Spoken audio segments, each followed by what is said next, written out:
the show. He was outstanding. Landed a lot of good breaking balls. And to keep a good offense, on their heels, you've got to be able to do that, even though you've got the great extension and carry to the fastball. And he actually landed a few changeups as well. He was really good. Some timely hits. The defense was solid. It's a great jump Reese there in the ninth inning. It's not an easy play, especially at twilight. And, all in all, it was a good day. Earlier this week, you told us that you wanted these weekend series to be incremental in terms of difficulty for your ball club. Coming off a walk-off win last night and then some good offense today, how do you feel your team has met those expectations so far? Yeah, they're getting used to what it's like. When they're used to, when they come in here, they haven't seen a 3-1 slider, or a 3-1 changeup, or had to throw that pitch for the pitchers. And they're learning that, it doesn't get exposed unless you're going against good competition. It doesn't show itself. So I'm liking what I'm seeing with some guys. There's some that are still, we got to keep working at it, going out of the zone and taking pitches in the zone that should be hit. But I like the communication on the defenses and the shifting and everything is going well, and obviously we're pitching the heck out of it. How happy were you to get Bryce stretched out to 100 pitches? Yeah, that was, it said 104 in the box, but it was actually dead on 100, and that's critical to be able to go into conference knowing your guys have been somewhere around that, because they're horses, so you got to stretch them out and get them to where they're used to doing that come conference time. He extended his hitting streak to 10 games. I know we've asked you about him a lot, but just as a freshman to be able to come in and do that, and also walk 2 times today. Yeah, that's the thing that he's always had, that ability to work an at bat. That was the first thing. It wasn't having success early on when the fall. But that we knew he was going to be a guy once we got some things straight with his swing plane and where he's trying to hit the ball and stuff like that. But he's always been able to put together at bats, and guys that can do that, they're realizing how valuable it is, and they're paying for it now.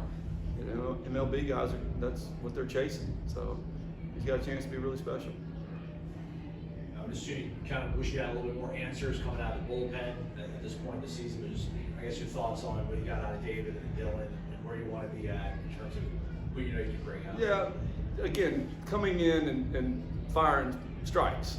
That's what bullpen guys have got to be able to do, regardless of the environment and the strike zone and who's hitting.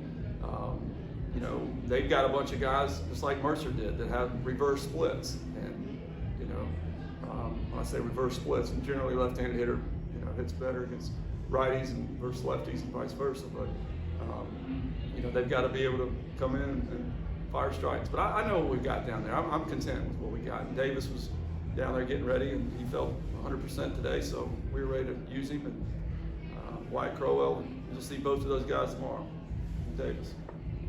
Brock's only been here 2 months, but it seems like guys are already gravitating to him a bit. Just what is it about him, his character, that guys gravitate towards him? He's one of those guys that cares more about others than he does himself, and he goes out of his way to make people feel good about themselves. And he hasn't gotten a lot of playing time. It was an adjustment to catching our guys, and some guys we feel comfortable with him catching, and some right now we don't. And he's the same way. And he's like, hey, this one's a little bit difficult. Colton's had him for forever and a day, so we're going to be gradually working him in. He was good. Obviously smashed that ball, and had another double, and there's just some things we had to iron out before we said, all right, go get him. And you'll be seeing more of it.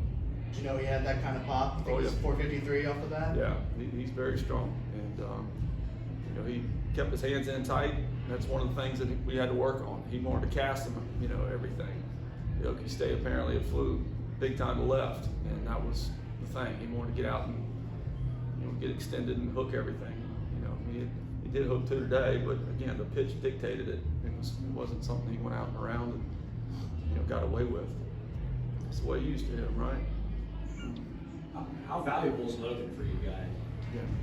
He's the guy that, again, he can play third, he can play any outfield position. you know, he can do a lot of things. You know, he's got thumb, he can run, and he's probably our best base runner.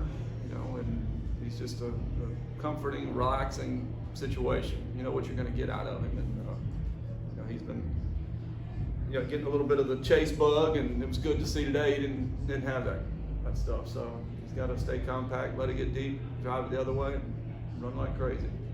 I don't know how long there's been a Seminole head above that scoreboard, but has anybody else tagged it that you can remember? Not that I mean, BP, they do it all the time, but not in the ball game. That ball was hit good, no doubt.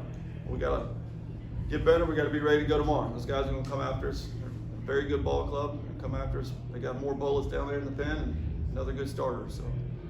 Awesome. Thanks, Coach.